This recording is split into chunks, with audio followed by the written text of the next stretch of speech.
The Talmud says that there was these 4 great sages of Israel, and they went into this thing called the Pardes, which means orchard, and they went into this deep meditative zone, and the results were very fascinating. It says that one of them actually died, one of them became a heretic, one of them went insane, and it says just one of them, his name was Rabbi Akiva, it says he went in peace and he came in peace.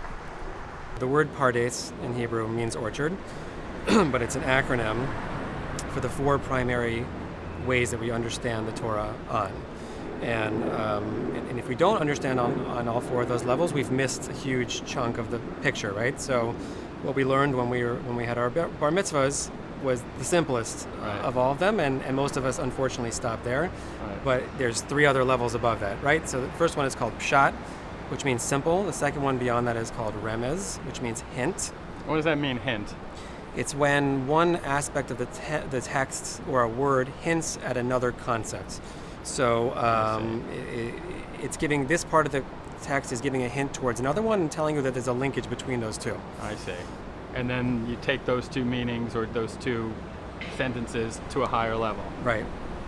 The third one is called drush, which is homiletical. It's what's the moral of the story, what happened behind the scenes in the story. And then the final one is called sod, which means secret, and that's the Kabbalistic level.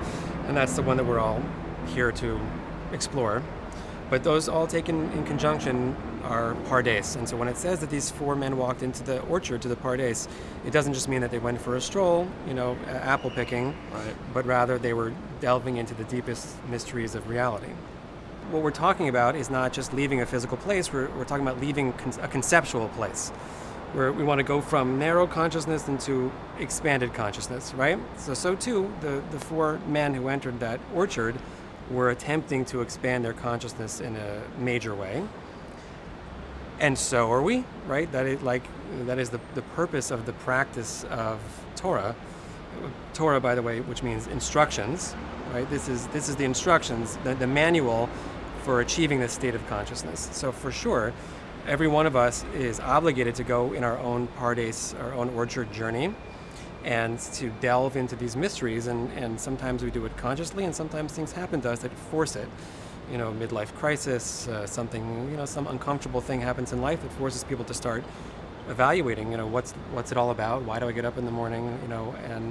And I believe, and I think that you agree with me, that this sort of exploration, having it guided, right, is extremely beneficial for people.